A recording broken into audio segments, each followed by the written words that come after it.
శ్రీగణేశాయ నమః. శ్రీసరస్వత్యై నమః.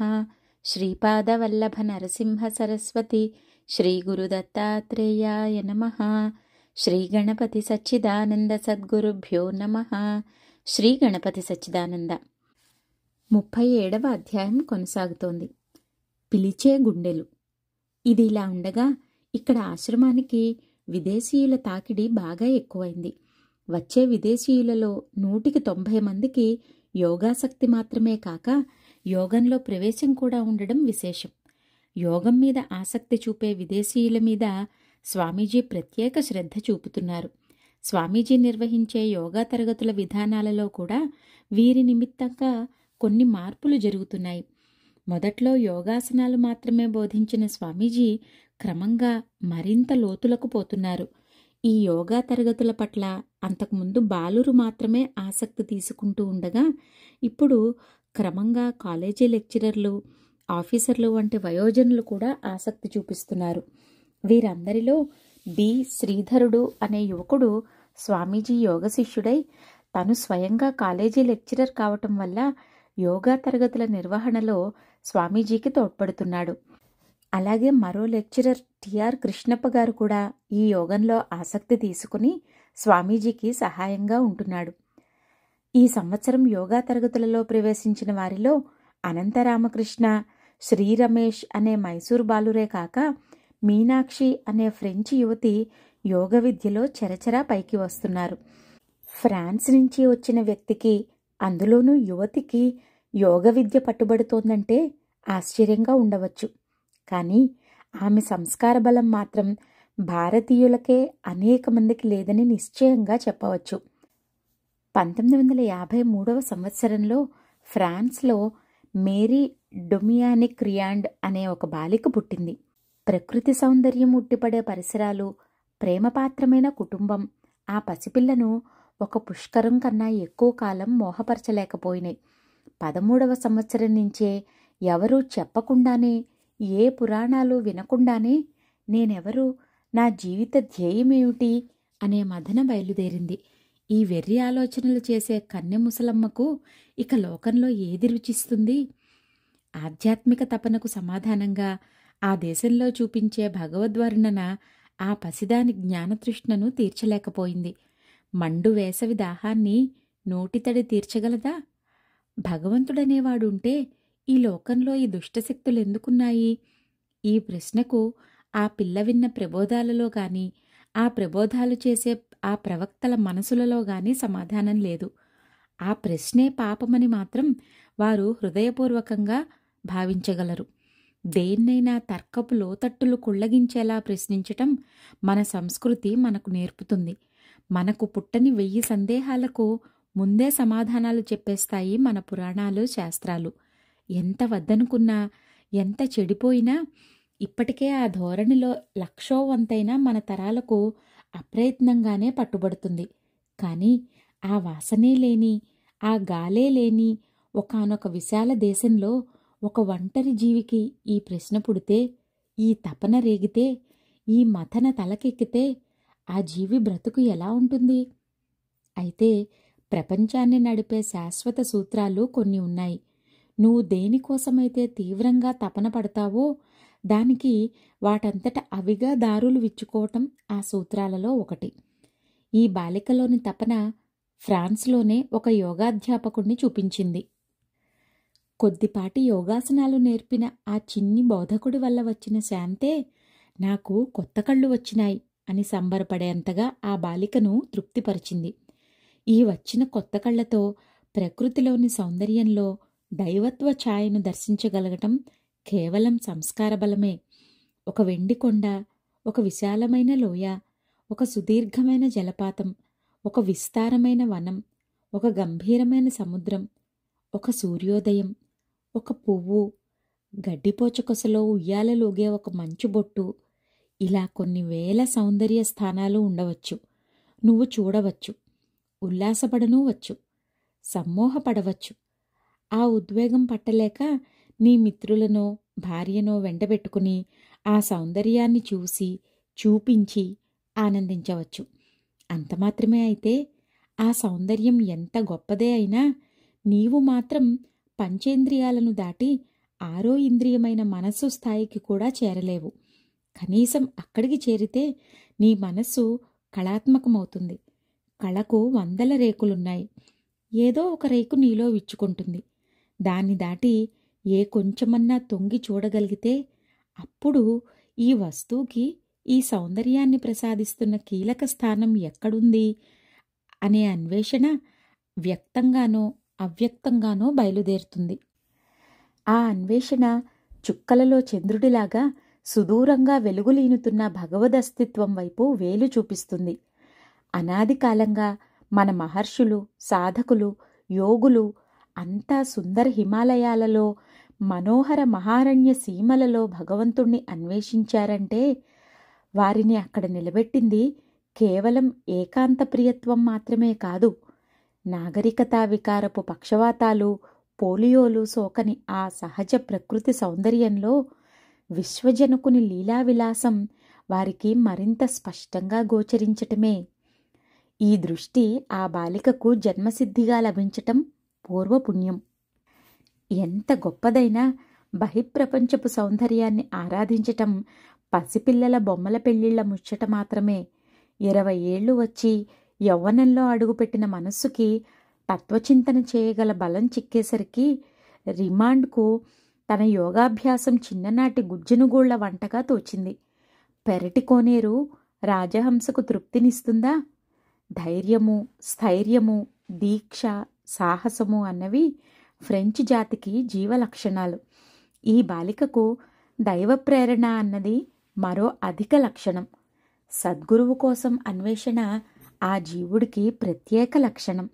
వీటన్నింటికీ ఫలంగా 1974 డిసెంబరు నెలలో 21 సంవత్సరాల అబల ఒంటరిగా భారతదేశంలో అడుగుపెట్టింది. భారత రాజధాని ఢిల్లీలో దిగి మెల్లిగా దేశంలో యోగులు, మహాత్ములు ఎక్కడున్నారో అని వెతుక్కుంటూ దక్షిణ భారతంలో అడుగుపెట్టింది. అనేక చోట్ల తిరుగుతోంది. అనేక మంది మహాత్ములను దర్శిస్తోంది. కానీ ఎక్కడా హృదయానికి తృప్తి కలగటం లేదు.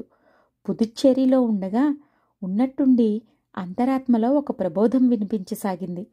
మైసూరులో ఆశ్రమం కోసం వెతుకు అని. ఏ ఆశ్రమం? ఆ వివరాలేవీ తెలియరాలేదు. మైసూరులో ముందు రామకృష్ణాశ్రమానికి వెళ్ళింది. అది తన చోటు కాదు. తిరిగి వచ్చేస్తోంది. ఎవరో కనిపించి మాటలలో శ్రీ గణపతి సచ్చిదానంద ఆశ్రమం గురించి చెప్పారు. సరే చూద్దామని వచ్చింది. రిమాండ్ అప్పటికే చాలా ఆశ్రమాలు చూసింది. అందుచేతనో ఏమో ఆశ్రమ దర్శనం ఆ అమ్మాయిలో ప్రత్యేక ఉత్సుకతను ఏమీ రేకెత్తించలేదు. స్వామీజీ దర్శనం కోసం చొప్పరంలో 3 గంటల సేపు కూర్చుంది. స్వామీజీ బయటకు రానేలేదు. వెళ్ళగానే దర్శనం దొరకాలని, కోరగానే వరం దొరకాలని ప్రతి భక్తుడు అభిలాషపడతాడు. కానీ ఏ ముహూర్తం ఏ జీవికి అనుకూలమో స్వామీజీకి తెలిసినట్టు మనకు తెలీదు. ఇంత జన్మ సంస్కారం కలిగి, ఇంత సాహసం చేసి, ఇంత దూరం వచ్చిన ఆ పిల్లకు ఆ రోజు దర్శనమే దొరకలేదు. వెళ్ళి మళ్ళీ మర్నాడు వచ్చింది. దర్శనం అయింది. వీరే నా సద్గురువు అని ఆ జీవికి తెలిసిపోయింది. ఎలా తెలిసింది నీకు? ఈ ప్రశ్నకు ఆ అమ్మాయి 100 కారణాలు చెబుతుంది. కళ్ళల్లో కాంతి అంటుంది, రూపం చుట్టూ తేజస్ అంటుంది, అనంతమైన శాంతి అంటుంది, సమ్మోహకరమైన చిరునవ్వు అంటుంది, అవ్యాజమైన ప్రేమ అంటుంది, ఇంకేదేదో అంటుంది.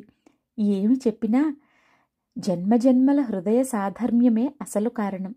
2 వీణలలో శృతి ఒకటైతే ఆ నాదం తక్షణమే ఏకోన్ముఖమవుతుంది. ఇక్కడ అదే జరిగింది. చాలాసేపు మాట్లాడించారు స్వామీజీ. ఆయనలో కనిపిస్తున్న దయ, ప్రేమ, నిరాడంబరత, తన హృదయానికి అవ్యాజంగా కలుగుతున్న శాంతి, ఈ 2 బేరీజు వేసుకోగల వివేకం రిమాండ్కి ఉంది. అంతరాత్మలో స్పష్టంగా స్ఫురిస్తోంది, ఇది నా గురుస్థానం అని.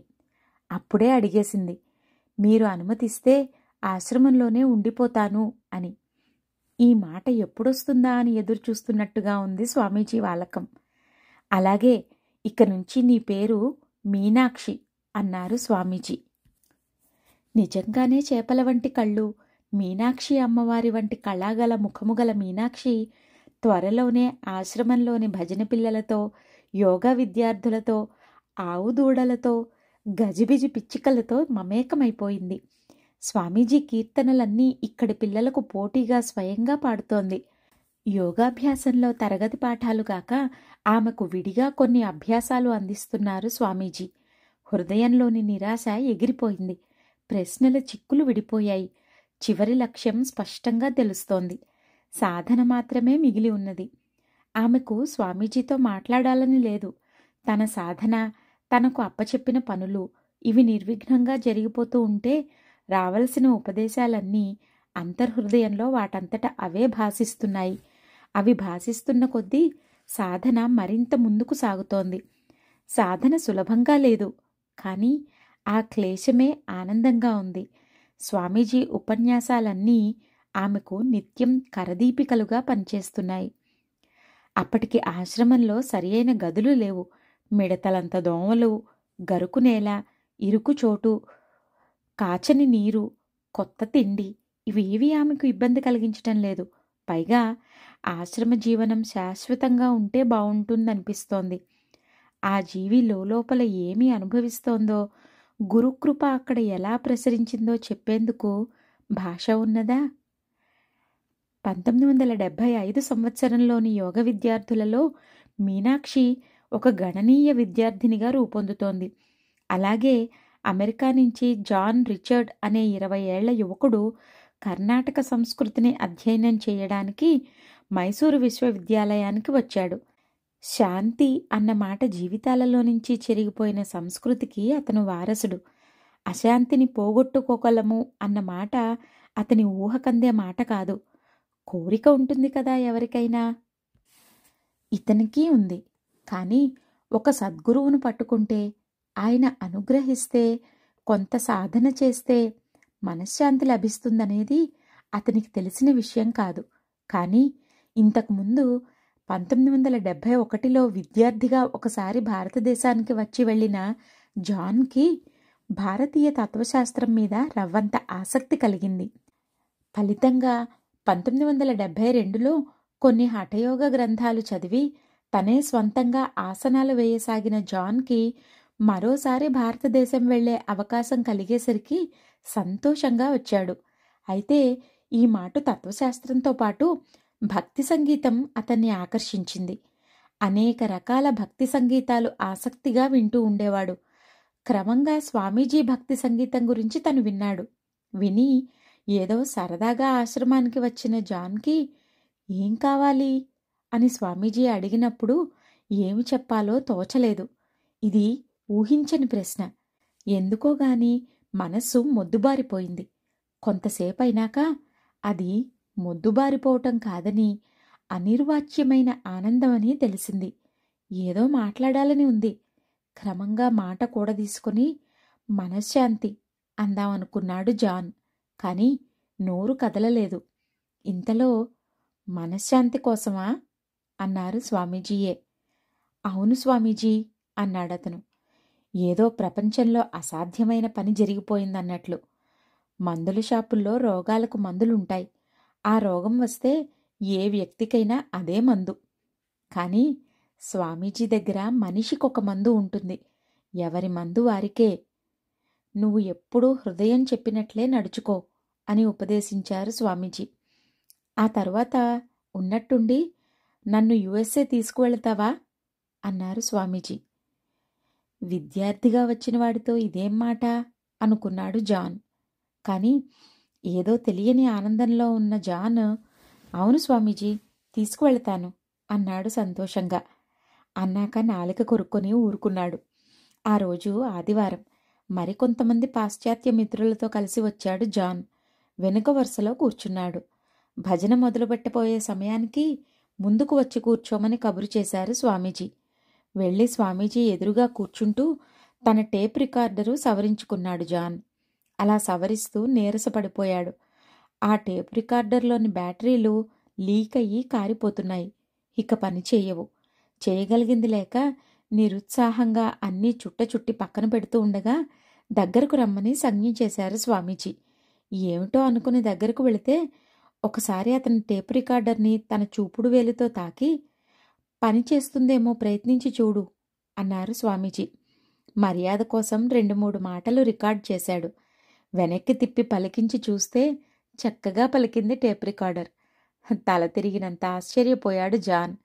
ఆ లీక్ అయిన బ్యాటరీలతోనే ఆ రోజు భజనంతా పూర్తిగా చక్కగా రికార్డ్ అయిపోయింది. జాన్కి సంగీతం అంటే మాత్రమే కాక స్వామీజీ అంటే ప్రేమ పెరిగిపోయింది. అతని రాకపోకలు ఎక్కువైనాయి. 1976 ఫిబ్రవరిలో ఒక రోజున, ఈ దేశంలో ఉన్నంత వరకు ఇక్కడే నాతోనే ఉండు అన్నారు స్వామీజీ. ఎగిరి గంతేశాడు జాన్. ఇక ఆశ్రమంలోని ఒక చిన్న ఇరుకు గది అతని కంటికి పెద్ద భవంతి అయిపోయింది. అతనికి రమణ అని పేరు పెట్టారు స్వామీజీ. రమణ ఆశ్రమంలో ఎంత లోతుగా కలిసిపోయాడంటే, భజనల పోటీలు పెడితే రమణ ప్రథమ స్థానం గెలుచుకుంటున్నాడు. ఈ సంకీర్తనలన్నీ నిశ్చలమైన శాంతినిచ్చే టానిక్లేనని అతనికి స్పష్టంగా అనుభవంలోకి వచ్చింది. అతను కూడా ఆశ్రమవాసుల్లో ఒకడయ్యాడు. సంగీతంలోనే కాక యోగాభ్యాసంలో కూడా ఘటికుడయ్యాడు. 1975 మార్చిలో యోగవ్యాస అనే పేరుతో స్వామీజీ నడిపిన యోగా తరగతులలో ఇతను యోగం నేర్చుకున్నాడు. వీరిద్దరే కాక మరో విదేశీ మహిళ కూడా స్వామీజీ దగ్గర యోగాభ్యాసం చేస్తోంది. ఈమె పేరు శాలి. స్వామీజీ ఆమెను శాలిని అని పిలిచేవారు. ఒకసారి యోగా తరగతులలో యోగాభ్యాసం చేస్తూ ఉండగా రమణ మయూరాసనం వేస్తున్నాడు. ఇంతలో చొప్పరపు కప్పుపై నుంచి నవనవలాడుతున్న బిల్వదళం ఒకటి రెక్కలున్న చిన్న పక్షిపిల్లలాగా ఎగిరి వచ్చి రమణ ముందు వాలింది. అది కప్పులోంచి పడిందేమో అనుకుంటూ, అలాంటి సావకాశం లేదే అని అనుమానిస్తూ పైకి కిందకి పరిశీలనగా చూస్తున్నాడు రమణ. వెంటనే దగ్గరకు వచ్చిన స్వామీజీ, అది శివుడు నీకు పంపిన ప్రసాదం, తీసుకో అన్నారు ప్రేమగా. స్వామీజీ సంకీర్తన చేస్తూ ఉంటే శ్రద్ధగా వింటూ ఉండే రమణకు అప్పుడప్పుడు ఆనందావేశంలో దేహస్మృతి తప్పిపోతూ ఉండేది. ఒక రోజున చొప్పరంలో కూర్చుని గంటల తరబడి స్వయంగా సంకీర్తన చేసుకున్నాడు రమణ. లోపల ఉండి వింటున్నారు కాబోలు స్వామీజీ. లోపలి నుంచి సుమిత్ర అనే ఆశ్రమ బాలిక చేత ఒక చిన్న అరటిపండు అతనికి ప్రసాదంగా పంపారు. భక్తిగా ఆ పండు అందుకుంటున్న రమణ చేతికి ఆ పండు తగలటంతోటే ఏదో పెద్ద కరెంటు షాక్ కొట్టినట్లయింది. ఒళ్ళు జలధరించిపోయింది. పట్టలేనంత ఆనందపు పొంగై వెక్కి వెక్కి ఏడవసాగాడు. అరగంట దాటితే కాని ఆ ఆనందపు పొంగు తగ్గలేదు రమణకు. ఈ షాకు వల్ల అతని హృదయంలో ఏదో తెలియని తీవ్ర మదన జరిగినట్లయింది. అతని అంతరంగంలో ఒక ప్రస్ఫుటమైన మార్పు ప్రారంభమైంది. ఏదో తెలీదు గాని ఏవేవో బంధాలు తెగిపోయాయన్న తృప్తి కలిగింది. ఇలా ఉండగా 1975 మార్చి నెలలో శివరాత్రి ఉత్సవాల ఏర్పాట్లలో ఆశ్రమం అంతా హడావిడిగా ఉండగా, ఒకరోజు పొద్దున్న కొద్దిగా జుట్టు తెల్లబడుతున్న ఒక విదేశీయుడు నడివయసులో ఉన్న మరో స్త్రీతో కలిసి ఆశ్రమంలోకి వచ్చి చొప్పరంలో స్వామీజీ కోసం ఎదురుచూస్తూ కూర్చున్నాడు. కొంతసేపటికి స్వామీజీ తన గదిలో నుంచి బయటకు వచ్చారు. స్వామీజీని చూడటంతోనే ఈ కొత్త విదేశీయుడికి తిక్క ఏదో తిరగబెట్టిందో ఏమో. పశ్చిమ జర్మనీలో నా పుస్తకాల గదిలో కనిపించిన మనిషివి నువ్వే అని పెద్ద గావుకేక పెట్టి ఒక్క దూకు ముందుకు దూకాడు. అప్పటికి చొప్పరంలో ఉన్న వాళ్ళందరికీ ఇదేదో మతిభ్రమణం బాపతని ఇట్టే అర్థమైపోయింది. చటుక్కున అతని 2 రెక్కలు పట్టుకుని నిలబెట్టేశారు. అలా పట్టుకున్న వాళ్లలో అమెరికా రమణ కూడా ఉన్నాడు. ఆశ్రమీయులు అలా భావించటంలో తప్పులేదు. స్వామీజీ ఇంతవరకు విదేశాలు వెళ్లనే లేదు. జర్మనీలో స్వామీజీని చూశానంటున్నాడు. ఇతను పిచ్చివాడు కాక మరేమవుతాడు? ఉద్రేకంలో వణికిపోతున్న ఆ పిచ్చి పెద్ద మనిషి సర్దుకునేసరికి కొద్ది నిమిషాలు పట్టింది. అప్పటి వరకు చిరునవ్వుతో ఈ జాతరంతా గమనిస్తున్న స్వామీజీ, నన్ను మీరెప్పుడు కలుసుకున్నారు అని ప్రశాంతంగా ఆ వ్యక్తిని అడిగారు. 1974 ఏప్రిల్ 5వ తారీఖు అన్నాడతను ఖచ్చితంగా. డైరీ తీసుకురారా రాధా అన్నారు స్వామీజీ. రాధాకృష్ణ తెచ్చాడు. ఇతనేదో చెబుతున్నాడు చూడు అన్నారు స్వామీజీ. రాధాకృష్ణ డైరీ తీసి ఆ తారీఖులలో వ్రాసింది ఇలా చదవసాగాడు. 5/4/1974 రాత్రి 9:30 గంటలకు స్వామీజీ మంచి సమాధిలో ఉన్నారు.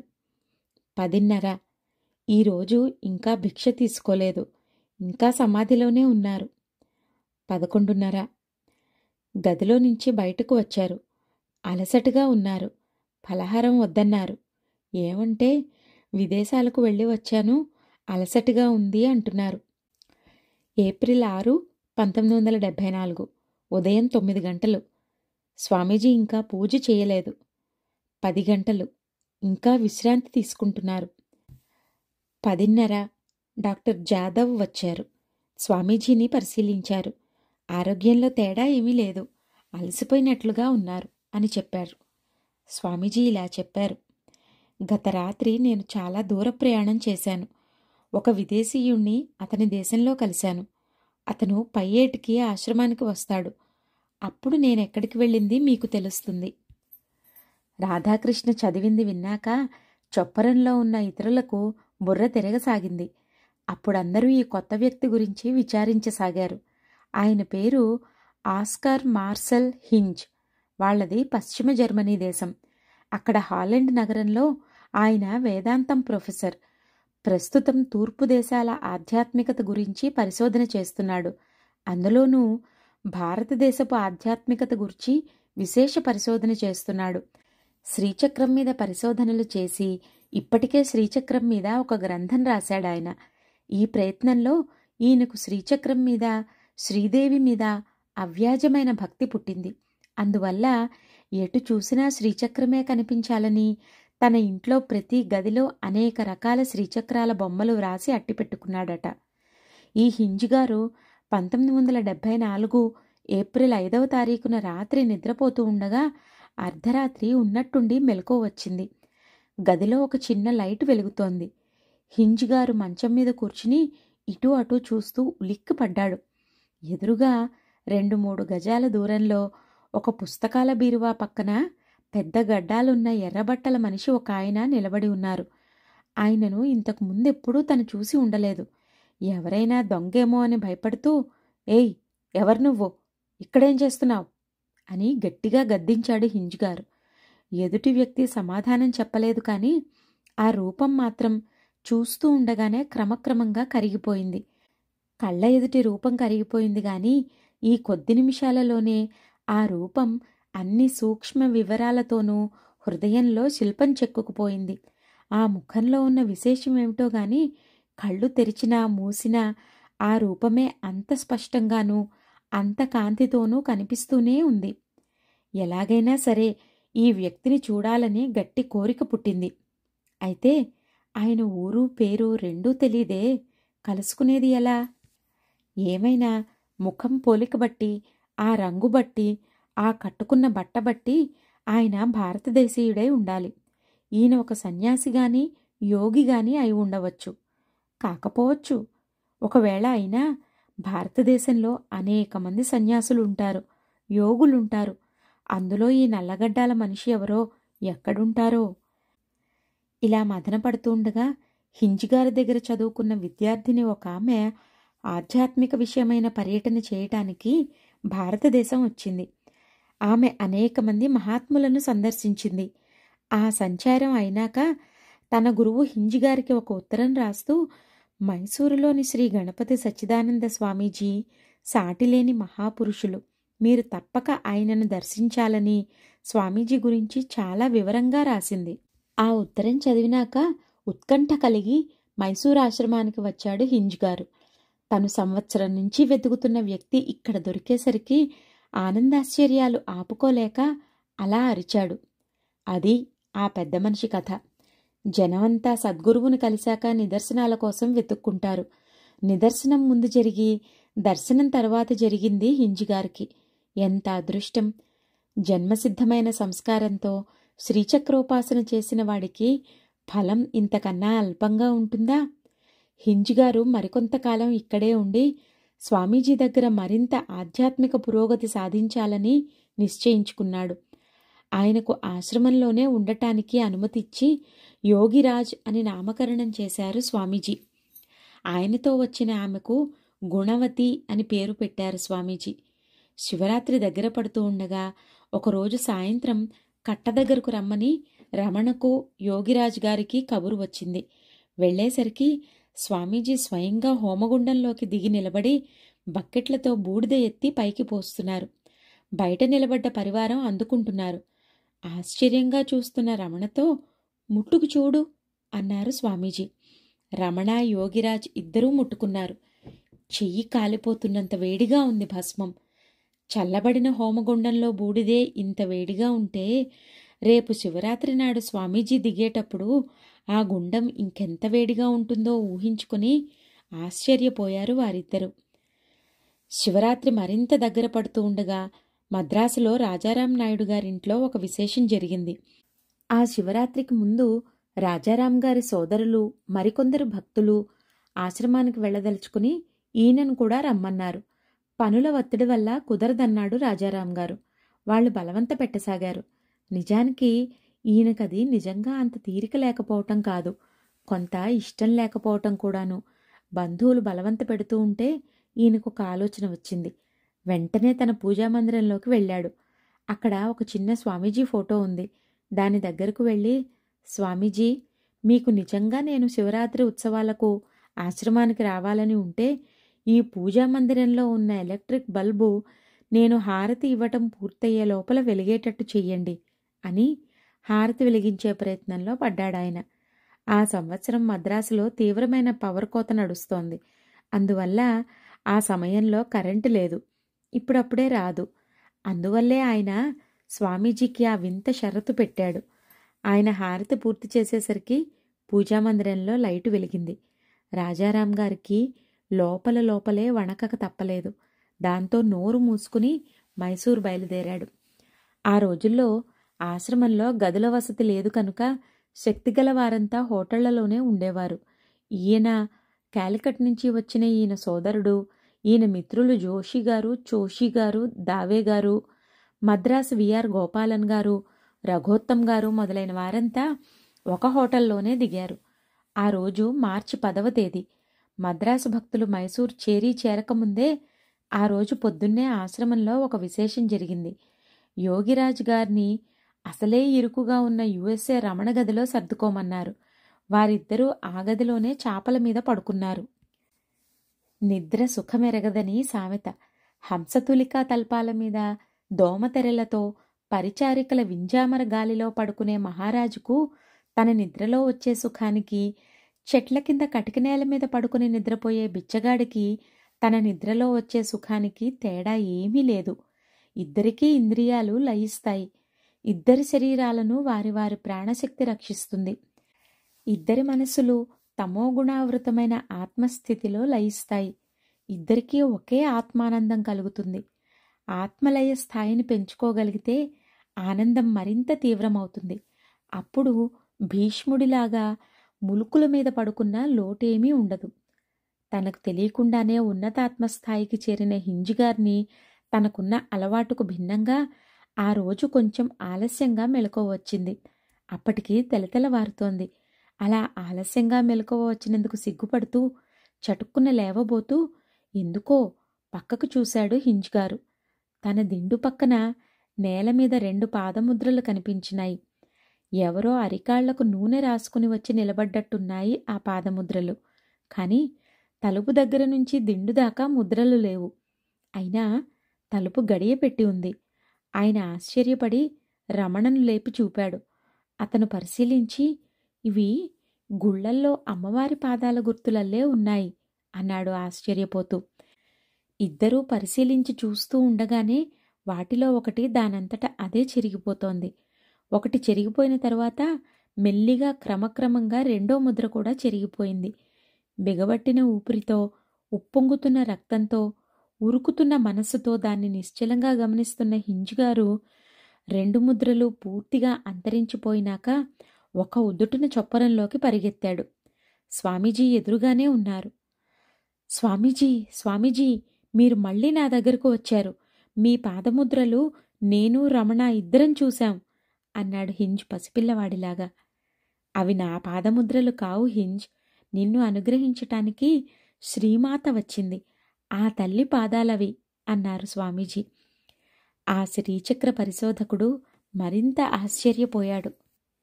హింజ్, చెప్పు. భవానీ, భవానీ, అదే నీకు మంత్రం.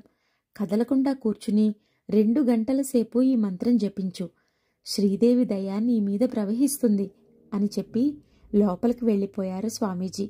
హింజ్ గారు అలాగే చేశాడు. 37వ అధ్యాయం కొనసాగుతోంది. జయ గురుదత్త.